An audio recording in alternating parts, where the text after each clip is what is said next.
영상 하단 더보기란 클릭하시면 간편하게 참여하실 수 있는 링크도 남겨놓을 거니까 이 링크 클릭하셔서 무료 정보방 입장하시기 바라겠습니다. 네, 안녕하세요. 주도현입니다. 오늘 9월 30일 토요일이고요. 오늘도 리플 같이 한번 살펴보겠습니다. 자, 우선 차트 같은 경우에는 어제 꽤 큰 폭의 상승을 보여줬습니다. 이게 리플의 커뮤니티 축하 파티, 이 프라펄 파티라고 하는 여기에 대한 기대감에 이렇게 상승을 만들어낸 거죠. 그리고 여기에 대한 기대감이라고 하면 바로 리플의 IPO, 이 기업 공개에 대한 기대감이 투자자들 사이에서는 있었습니다. 저도 영상에서 몇 번 설명해 드렸었는데 이 IPO가 진행된다라고 하면 이 기업 공개가 진행되면 여러 대규모 투자 기업들의 투자가 진행이 되는 거고 이 말은 곧 엄청난 자금이 들어온다라는 말이기 때문에 이게 확실히 XRP 시세에 가장 크게 영향을 줄 수 있을 만한 요소로 꼽혔죠. 하지만 제가 말씀드렸던 건 이 IPO가 진행되려면 그 전에 선결돼야 되는 과제, 이 중간 항소가 기각이 돼서 소송 리스크에서 어느 정도 자유로워져야 된다라는 이 선결 과제가 있었지만 아쉽게도 이 부분이 나오지 않았습니다. 빠르면 중간 항소가 9월 안에도 결정이 날 수 있다라고 봤는데 10월까지 일단 미뤄진 분위기인데요. 중요한 건 여기에 대한 기대감 때문에 상승을 했고 이후에 조금 반납하는 모습, 그러면서 이 주요 지지라인은 0.5불은 확실하게 지켜주면서 그 위에서 형성되고 있는 건 긍정적입니다. 하지만 이 프라퍼 파티에서 같은 날 조금 안 좋은 소식이 들려왔죠. 일단 이 커뮤니티 파티를 보시면 이날 뉴욕 날씨가 뉴욕에서 진행이 됐는데요. 상당히 안 좋았다고 합니다. 이렇게 차들도 잠겨있는 상황, 이런 상황임에도 많은 커뮤니티 인원들이 참석을 했고 일단 잘 진행되긴 했는데 여기서 안 좋은 소식이 나왔다라는 게 바로 이 부분입니다. 리플이 포트리스 트러스트 인수 계획을 취소했다라고 발표를 한 거죠. 자, 이 부분이 제가 영상에서도 말씀드렸기 때문에 기억하시겠지만 리플은 5월 달에 이 메타코라는 디지털 자산 신탁 기업을 거액을 주고 인수를 했었습니다. 당시에 이게 꽤 충격적인 소식이었죠. 이때 2억 5천만 달러, 이게 한화로는 3,300억이 넘는 거액의 돈을 주고 그것도 한 방에 현금으로 사들인 겁니다. 리플 같은 경우에는 당시에 대차대조표상으로 현금 비중이 꽤 됐었기 때문에 이렇게 메타코를 한 번에 인수할 수 있었던 건데요. 이 리플이 왜 이런 신탁사들을 인수하기 시작했는지에 대해서 우리가 생각해 볼 필요가 있다라고 당시에 말씀을 드렸었습니다. 이 메타코의 고객사들 몇몇이 시티그룹을 포함해서 세력급으로 평가받는 자본력을 가진 투자은행들이 많은데 당시에 메타코를 인수하면서 이제 그 기업들이 리플의 고객사가 된 거였죠. 그래서 당시에 이렇게 나스닥도 기사에 나와 있듯이 5개 광고를 걸면서 이렇게 축하를 해줬었습니다. 자, 나스닥도 커스터디 사업을 준비하고 있습니다. 그래서 이렇게 광고를 내걸면서 축하를 해준 건데 그만큼 이 커스터디 영역에서 메타코라는 기업이 가지고 있는 상징성이 있던 거고 리플이 이런 메타코를 인수했다라는 것도 상징성을 부여할 수가 있겠죠. 그리고 나스닥도 여전히 이 커스터디에 대해서 관심이 많다라는 걸 알 수 있었고 그래서 일단 이 메타코는 스위스에 기반을 두고 있는 글로벌 커스터디 기업이라고 할 수 있겠습니다. 그리고 계획을 취소했다라고 밝힌 포트리스 트러스트는 미국 네바다주의 공식 승인을 받은 라이선스 규제를 받은 기관이라는 겁니다. 그래서 당시에 인수하겠다라는 계획이 밝혀졌을 때 물론 커스터디 사업 영역에서의 확장도 있었지만 만약에 이번 소송건이 잘 마무리된다라면 리플이 이제 미국 시장에서도 정착을 하고 이후에 확장을 염두에 두고 있다라고 볼 수 있었던 건데 이 부분이 지금 전면 취소가 되면서 시장에는 부정적으로 받아들여지고 있는 겁니다. 자, 만약에 SEC와의 지금 벌어지고 있는 소송에서 승리를 거둔다라면 리플은 아까 처음에 말씀드렸던 이 기업 공개, IPO를 진행하면서 미국에서의 사업도 충분히 확장할 수 있는 여지가 있었죠. 그런데 물론 여기서 패소할 거를 예상해서 미국에서의 사업을 접었다라고 보기는 어렵겠지만 일단 어떠한 이유에서든지 미국에서의 사업 정착과 확장이 중단됐다라는 거에 시장은 충분히 실망감을 느낄 수 있다라는 거죠. 자, 그래서 더욱더 중요해진 게 이제 이 중간항소 이슈가 되겠습니다. 이 결과가 어떻게 나오느냐에 따라서 사실 이런 이슈들을 전부 묻힐 수 있을 만한 가장 크게 XRP 시세에 영향을 줄 만한 이슈가 중간항소이기 때문이죠. 그래서 물론 이 중간항소가 기각이 된다라면은 리플은 우리가 걱정할 것 없이 이런 이슈들을 전부 무시하면서 급등을 만들어낼 수 있을 거지만 우리는 투자하는 입장에서 반드시 최악의 시나리오에도 대비해야 되기 때문에 만약에 승인이 나왔을 경우에는 XRP 시세가 하방으로 압력을 받을 텐데 여기에는 어떻게 대비해야 되는지 같이 알아보도록 하겠습니다. 자, 일단 9월 8일 날짜로 모든 제출해야 되는 서류들은 양측에서 제출이 완료됐습니다. SEC가 처음에 중간 항소를 할 수 있는 권리 요청서를 제출했고 여기에 대한 답변서를 리플이 제출했죠. 이후에 리플이 항소 기각 요청서를 제출했고 여기에 대한 답변서를 또 SEC가 이렇게 제출을 했습니다. 그래서 이제 남은 건 이 소송을 관장하고 있는 토레스 판사의 승인이냐 기각이냐 이 여부가 남아 있는 거죠. 그리고 여기서 승인이 될 경우 바로 중간 항소가 진행되는 게 아니라 연방 항소 법원으로 넘어가서 여기서도 마찬가지로 승인 기각 여부를 결정하게 됩니다. 여기서도 승인이 나와야지 중간 항소가 진행이 되는 거고 이렇게 된다면 당연히 XRP 시세는 지금 지지라인 위로 올라가주지 못하고 하방으로 더 크게 압력을 받을 수밖에 없겠죠. 반대로 기각이 둘 중 하나에서라도 나온다면 중간 항소는 진행되지 않을 거고 이전에 토레스 판사가 스케줄 잡아놨던 이 정식 재판으로 회부되면서 배심원 판결로 가게 될 겁니다. 대략적으로 그 날짜는 양측이 제출했던 가능 스케줄을 봤을 때 내년 4월 20일 정도로 예상되고 있죠. 이렇게만 되면 이런 결정이 나오면 리플 우리가 걱정할 것 없이 다시 한번 상승 모멘텀을 가지고 약식재판 판결문이 나왔을 때 1달러 돌파를 위해서 올라갈 겁니다. 그래서 우리가 대비해야 되는 건 이 중간 항소가 만약에 승인이 돼서 진행된다라고 했을 때 추가 하락이 나올 수 있는데 여기에 대한 대비가 중요할 수밖에 없겠습니다. 그래서 이 몇몇 전문가들의 의견을 좀 같이 살펴보려고 합니다.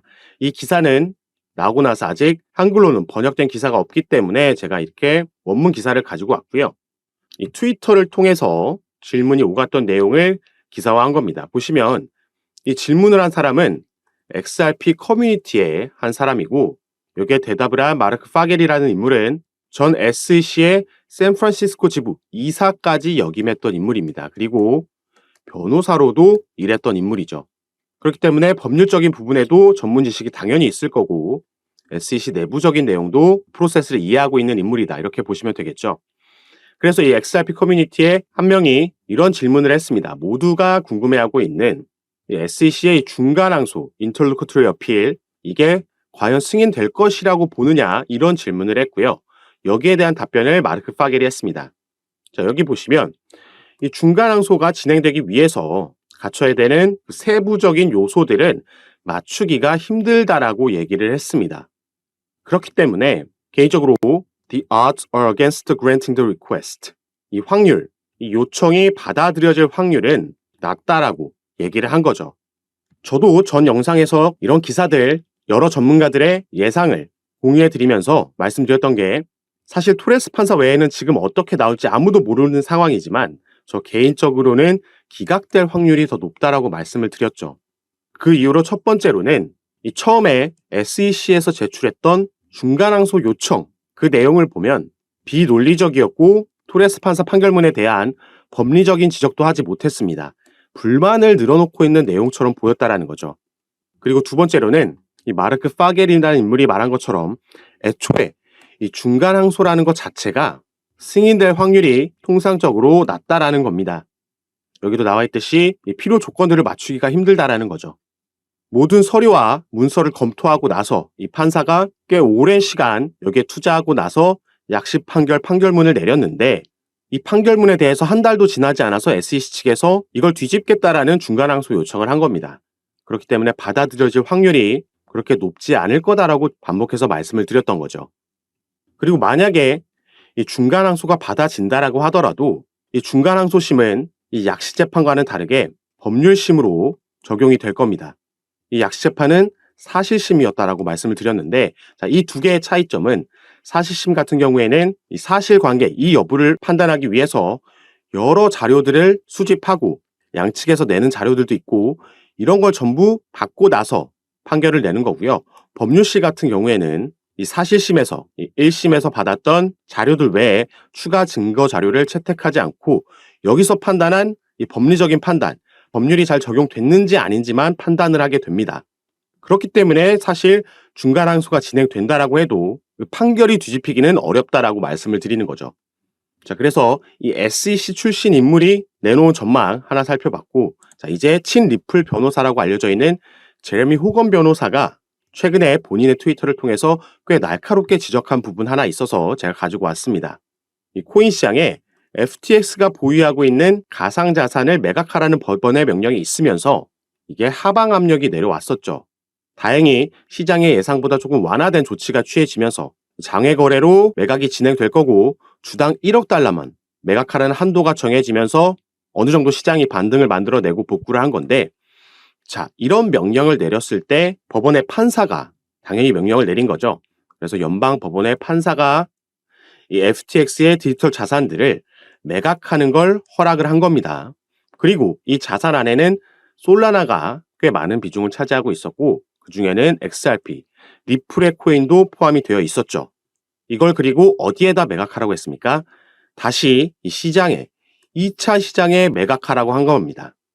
그리고 여기서 이 제레미 호건이라는 변호사가 날카롭게 파고든 건 여기에 비율을 밑에 적어놨습니다. 이 DEA라는 건 미국의 마약 단속국입니다. 만약에 이 마약 단속국에서 이 마약을 판매한 범죄자들 검거하면서 이들이 가지고 있던 마약까지 취득했다라고 예를 들은 건데요. 그러면 이 취득한 마약을 이 마약 단속국에서는 다시 이 시장에 팔라고 하나요? 이게 만약에 불법이라면 당연히 이걸 다시 팔라는 명령을 안 내리겠죠. 바로 그 부분을 지적한 겁니다. XRP가 판매돼서는 안 되는 증권이라면 이걸 다시 2차 시장에 판매하라는 명령을 내릴 수 없다라는 거죠. 그래서 사실 시장의 여러 전문가들이 이 중간항소 승인이냐 기각이냐 여기에 대한 결정에 대해서 많은 본인들의 예상을 내놓고 있는데, 아무리 기각 쪽에 확률이 높다라고 한다고 해도 우리는 최악의 상황에 반드시 또 대비를 해야겠습니다. 그래서 제가 이 차트 하나를 가지고 왔는데, 자, 보고 계신 차트는 리플의 3개월봉 차트입니다. 현재 위치가 여기에 있고 2018년부터 이 삼각 수렴을 만들고 있었고 거의 끝자락에 와 있다는 거 확인할 수가 있습니다. 이전에도 리플은 이 삼각 수렴 이후에 상단 저항을 뚫는 움직임이 나오면서 급등을 만들어냈었죠. 그리고 이러한 패턴은 사실 리플에서만 반복되는 게 아니라 가장 기본적인 패턴 중에 하나입니다. 삼각 수렴 이후에 상단 저항 뚫고 급등이 나오는 패턴. 그리고 이전에 급등까지 포함하면 불페넌트라는 깃발 모양의 패턴이라고도 볼 수 있죠.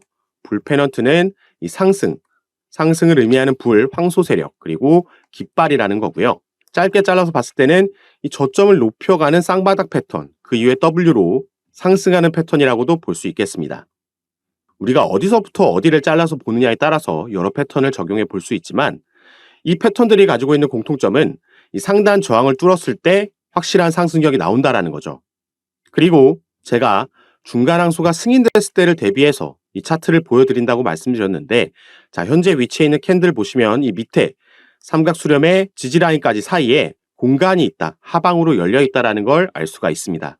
그래서 만약에 중간 항소가 승인돼서 XRP 가격이 하방으로 압력을 받는다라고 해도 어디서는 지지라인을 만들고 반등이 나올 수밖에 없는데, 여기서 중요한 건 이 지지라인을 형성하는 그 위치가 이 삼각 수렴 지지라인 위에서 요 안에서만 지지를 만들어주고 반등이 나온다라면 큰 틀에서, 그리고 기술적인 부분에서는 충분히 긍정적인 흐름을 지켜가면서 가고 있다라는 거죠. 그렇기 때문에 우리가 너무 여기에 일희일비할 필요가 없고, 일본만 보면서 일희일비할 필요도 없고, 우리가 조금 더 멘탈을 케어하면서 큰 그림을 보고 가시면 좋겠다라고 생각이 들어서 이렇게 차트를 가지고 왔습니다. 만약에 중간 항소 기각이 나오면 뭐 바로 뚫어주면서 급등의 시작을 알릴 수도 있겠죠. 그래서 리플은 일단 이런 개별적인 강력한 이슈가 9월달 안에 충분히 나와줄 수 있다는 점 인지하시면서 매매 진행하시면 좋을 것 같고요. 추가로 리플 같은 경우에는 알트코인들 중에서 8월달 거래량이 압도적인 1위를 기록할 만큼 그 대장 역할을 하는 코인들 중 하나입니다. 그렇기 때문에 개별적인 이슈 외에도 시장 전체에 영향을 주는 이슈에도 당연히 움직일 수밖에 없는 거고, 그래서 우리가 이런 거시적인 글로벌 이슈들에도 조금 주목을 하면서 지켜보시면 좋을 것 같고요. 이런 이슈들이 나오고 또 시장은 거기에 어떻게 반응하는지 그 방향성을 확인하고 제가 우리는 어떤 스탠스를 잡고 타점을 어떻게 가져가야 되는지 전부 카톡방에서 빠르게 공유해 드릴 겁니다. 그래서 개인 투자자분들 혼자서 불안해하실 필요 없고 제가 이런 부분 잡아 드릴 거니까 여러분들이 위에 보이시는 제 전화번호 010-653-7908번입니다. 제 전화번호로 숫자 7이라고만 문자로 보내주시면요. 제가 이 문자를 확인하는 대로 순차적으로 연락드려서 카톡방 초대 도와드릴 거고요. 문자 전송이 힘드신 분들은 영상 밑에 더보기란 클릭하시면 간단하게 제가 운영하고 있는 카톡방 들어오실 수 있게 링크도 남겨드릴 거니까 이 부분 확인하시고 입장하시기 바라겠습니다. 그리고 당연히 이 카톡방에서는 금전 요구 일체 없이 전부 무료로 운영을 하고 있으니까요. 들어오셔서 제가 드리는 정보와 전략 받아보시고 직접 판단해 보시면 좋을 것 같습니다. 자, 그럼 오늘 영상도 끝까지 시청해 주셔서 너무 감사드리고 여러분들의 성공 투자 진심으로 기원하겠습니다. 감사합니다.